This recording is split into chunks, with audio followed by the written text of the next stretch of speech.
People should not be afraid of their governments. Governments should be afraid of their people. Who are you? I can assure you I mean you no harm.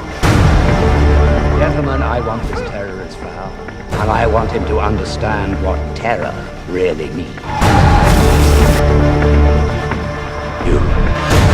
It is you, the ghost of Christmas past.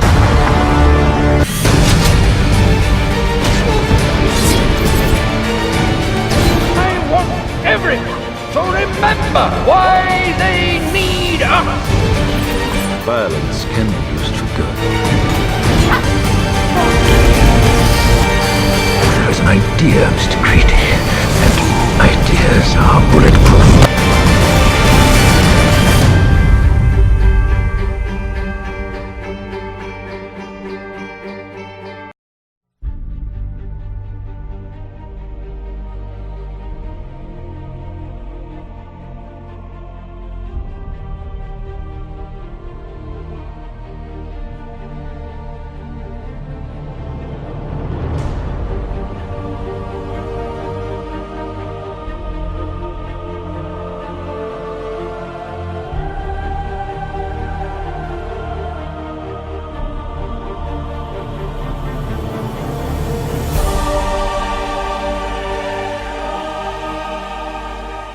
모임의 이름 특이하지만 부엉이인데요.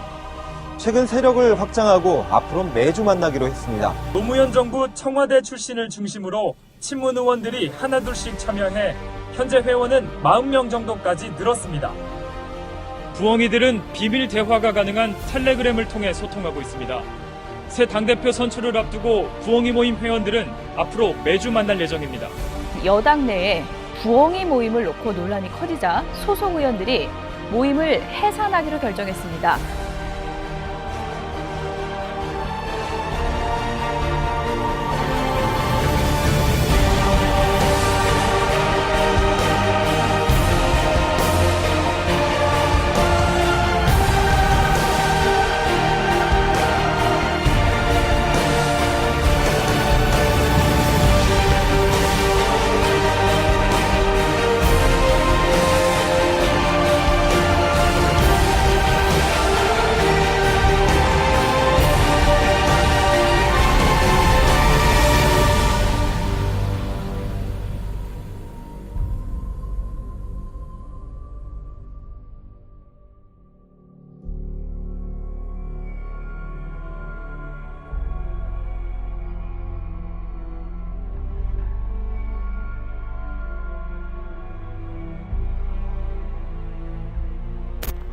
북미 회담의 핵심 의제는 북한의 비핵화와 체제 보장입니다. 체제 안전을 보장하겠다라는 것에 대해서 확실히 신뢰할 수 있는가? 라는 것에 대한 걱정이 있다고 봅니다. 종전선언과 연락사무소 설치, 테러 지원국 해제, 그리고 북미 수교를 거쳐 평화협정 체결까지 불안감을 해소할 수 있는 확실한 장치가 필요한 겁니다.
170여 발의 포탄이 떨어졌다.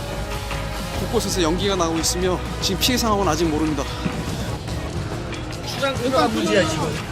지금 15시 50분 상황. 일시적으로 지금 폭격이 지금 멈춘 상태입니다.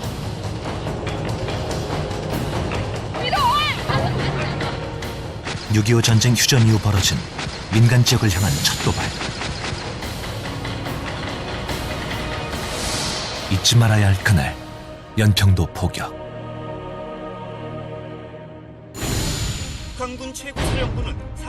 북한은 포격 4시간 뒤 보도를 통해 조선인민군 최고사령부의 입장을 밝혔다.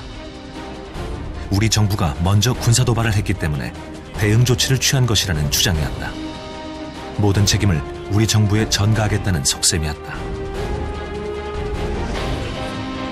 감히 우리 조국의 영해를 0.001mm라도 침범한다면 주저하지 않고 무자비한 군사적 대응 타격을 계속 가하게 될 것이다.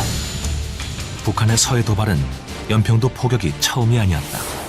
1999년과 2002년 두 차례에 걸쳐 연평도 인근에서 대한민국 해군 함정과 북한 경비정이 충돌한 제1, 2차 연평해전은 물론 2010년 3월 백령도 해상에서 우리의 초계함이 어뢰 공격으로 침몰한 천안함 피격 사건까지 북한의 서해 도발은 끊이지 않아왔다. 예. 천안함은 이제 백령도 근해에서 백령도 근해 작전. 예. 그리고 서해의 중요한 작전 지역이 바로 백령도 근해와 연평도 근해입니다. 예. 이 백령도 근해와 연평도 근해 그 전에는 이제 초계함들이 일선에 백령도와 연평도 근해에 바싹 붙어서 작전을 했죠. 오늘 합의에는 서해 북방 한계선 일대를 평화수역으로 만들자는 내용도 들어있습니다. 2007년 정상회담에서 합의된 내용이기도 한데 이후 서해 NLL 포기 논란을 불러오기도 했었죠. 1999년, 2002년 두 차례 연평해전과 2010년 천안함 침몰과 연평도 포격의 현장, 서해 북방 한계선 NLL 일대를 남북 정상은 평화수역으로 만들어 우발적 군사 충돌을 방지하자고 합의했습니다. 서해 북방 한계선 일대를 평화수역으로 만들어 우발적인 군사적 충돌을 방지하고 서해 평화수역 합의는 지난 2007년 2차 정상회담 때 처음 나왔습니다. 당시 노무현 대통령과 김정일 위원장은 해주 지역과 주변 해역에 서해 평화 협력 특별지대를 설치하고 공동 어로구역과 평화수역을 설정하기로 합의했습니다. 이 합의는 2012년 대선 당시 노무현 대통령의 서해 NLL 포기 발언 논란을 낳기도 했습니다. 당시 논란 끝에 국정원은 정상회담 회의록을 공개하기도 했습니다. 2차 정상회담 대화록을 보면 당시 김정일은 우리가 주장하는 해상분계선과 남측이 주장하는 NLL 사이에 평화수역을 설정하자고 제안했습니다. 이 경우 NLL 남쪽으로 대략 충청남도 크기 정도의 해역이 공동수역이 되는 것으로 결국 우리 해역만 내주는 꼴이 되는 데다 해양 경계선인 NLL의 무력화로 이어질 수 있습니다.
공동선언문에서 남과 북은 군사적 긴장 상태를 완화하자고 합의했습니다. 구체적인 사항도 나왔는데요. 당장 비무장지대가 평화지대로 조성됩니다. 먼저 지상과 해상, 공중을 비롯한 모든 공간에서 군사적 긴장의 원인이 되는 일체 적대 행위를 전면 중지하기로 합의했습니다. 당장 다음 달부터 군사 분계선 일대에서 확성기 방송과 전단살포 같은 적대 행위를 중지하기로 했습니다. 또 비무장지대를 실질적인 평화지대로 만들어 나가자고 약속했습니다.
자, 지금 리포트 보신 대로 미국 시장 의존도가 높은 철강 업체들에게는 지금 비상이 걸려 있습니다. 관세 폭탄을 피하기 위해서 미국으로 공장을 옮기는 업체까지 지금 속속 생겨나고 있습니다. 세아제강의 미국 텍사스주 휴스턴 공장입니다. 반덤핑 관세 등 미국의 보호무역 움직임에 재작년 현지 공장을 인수한 겁니다. 다른 업체인 넥스틸도 400억 원을 들여 휴스턴 공장 신설을 추진 중입니다. 휴스틸도 전남 여수공장 증설 계획을 접고 미국행을 고민 중입니다. 수입 제한 조치 발동에 놀란 가전업계도 미국 공장에 주력합니다. 삼성전자는 사우스캐롤라이나 세탁기 공장에 이어 TV 공장 신설을 검토 중이고 LG전자도 오는 9월까지 테네시주 세탁기 공장 가동을 목표로 젠걸음에 나섰습니다. 한국 GM 군산 공장이 오늘 문을 닫습니다. 한때 한 해 26만 대의 자동차를 생산했던 공장이 문을 닫으며 지역 경제 파탄이 현실화되고 있습니다. 현대차그룹이 미국에 3조 원 넘는 대규모 투자를 발표했습니다. 현대차그룹이 서울에서 외신기자 간담회를 통해 미국 시장에 대한 중장기 투자 계획을 밝혔습니다. 올해부터 5년간 31억 달러, 우리 돈으로 3조 6천억 원을 투입합니다. 지난 5년간 투자한 21억 달러보다 50%가량 늘려 10억 달러를 추가하는 규모입니다. 하나큐셀이 지난달 29일 미국 메릴랜드주와 태양광 사업 협력을 위한 MOU를 체결했습니다. 이날 협약을 통해 하나큐셀은 2020년까지 메릴랜드주의 모듈 공장 2기가, 셀 공장 1.5기가 증설 및 태양광 발전소 750메가 준공을 하고 운영하는 협력 사업에 대한 양해각서를 체결했으며, 이를 통해 하나큐셀은 공장 증설 투자에 대한 세제 및 추가 혜택을 제공받고 750메가 발전 설비에 대한 PPA 체결을 맺을 예정입니다. 한국시티은행이 전국 133개 영업점 중 101개를 폐점하기로 결정했습니다. 올해까지 32곳의 영업점만 남긴다는 계획인데요. 한국 SC은행이 직원 1000명을 내보내는 대규모 구조 조정에 나섭니다. 제1은행은 간판을 한국 SC은행으로 바꿔 달았지만 17년 만에 다시 감원 태풍이 불고 있습니다. 오는 23일부터 희망퇴직을 통해 5,000명 직원 가운데 20%를 내보낼 계획입니다.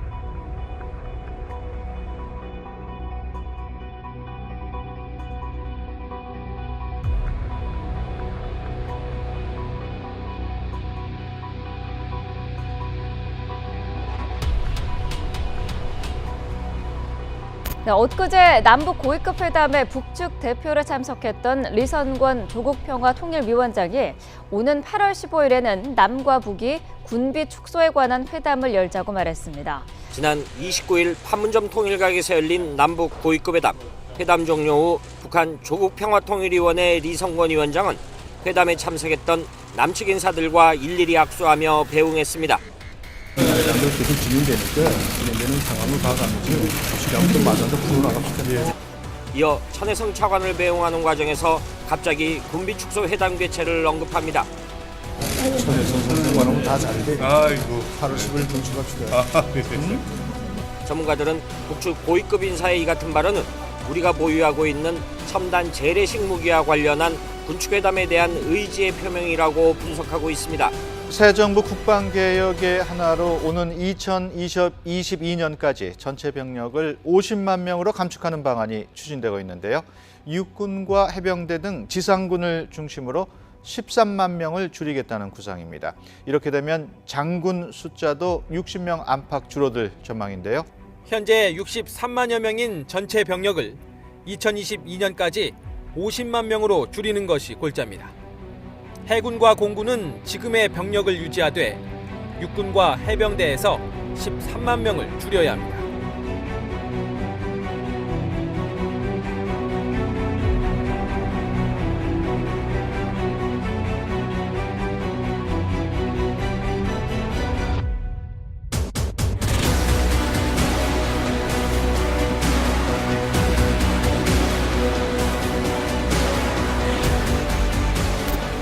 문재인 정부 국방개혁의 윤곽이 구체화되고 있습니다.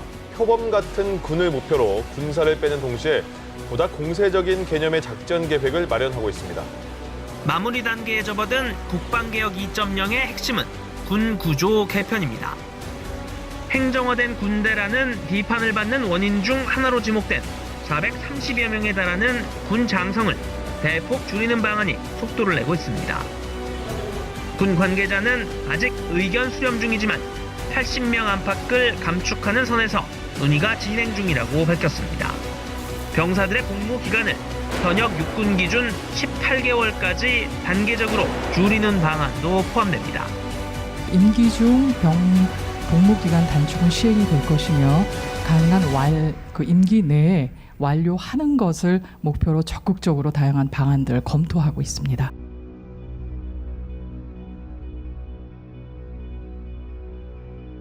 네, 이렇게 박근혜 전 대통령 탄핵 심판 당시 국군 기무사령부가 계엄령 선포까지 검토했다는 내용의 문건이 나오면서 정치권에서는 12.12 군사 반란과 닮은 꼴이라는 비판이 쏟아졌습니다. 특히 진보 진영에서는 이번 기회에 기무사를 아예 해체해야 한다는 주장까지 나왔습니다. 기무사는 철저한 진상규명으로 명명백백 진위를 밝히고 해체에 버금가는 전면 개혁에 나서야 할 것입니다. 민주평화당 역시 철저한 진상조사와 함께 인적 청산을 요구했고 정의당은 기무사를 당장 해체해야 한다고 주장했습니다. 군사독재의 잔영이 여전히 기무사를 어렵고 있다는 증거입니다. 기무사는 즉각 해체되어야 마땅할 것입니다. 국군 기무사령부는 국군조직법에 따라 대통령령을 근거로 설치된 보안 당척부대입니다. 국회의 법 개정 없이 대통령령만 손질하면 폐지할 수 있다는 얘기로 정부 여당의 의지에 기관 운명이 달린 셈입니다.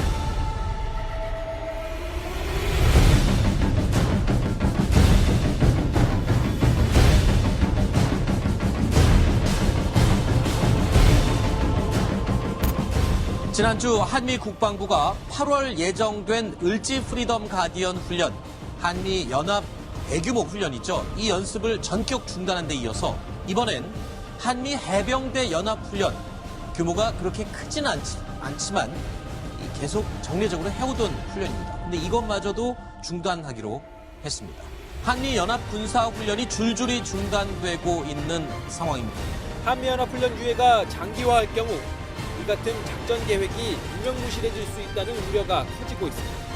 We will be stopping the war games, which will save us a tremendous amount of money. 서울 용산에 주둔해온 주한 미 8군 사령부가 경기도 평택기지로 이전하고 신청사 개관식을 열었습니다.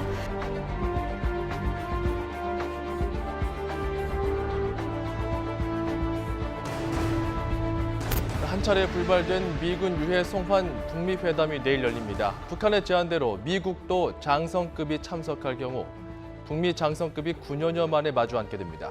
북한군과 미군 장성급이 9년여 만에 마주 앉게 되면 유해 송환만을 위한 실무회담과는 의제부터 다를 수 있다는 관측입니다. 북한이 당초 군 실무회담의 격을 높인 건 유해 송환에 정전협정 이행이라는 의미를 부여해 종전선언과 평화체제 논의에 불을 붙이려 했다는 분석이 나옵니다. 북측의 신뢰 구축 조치를 강조하고 지난 9년간 중단되었던 북한군 유엔사 장성급 회담을 복원시킴으로써 정전체제를 환기시키며 종전선언을 촉구하고 있는 것입니다.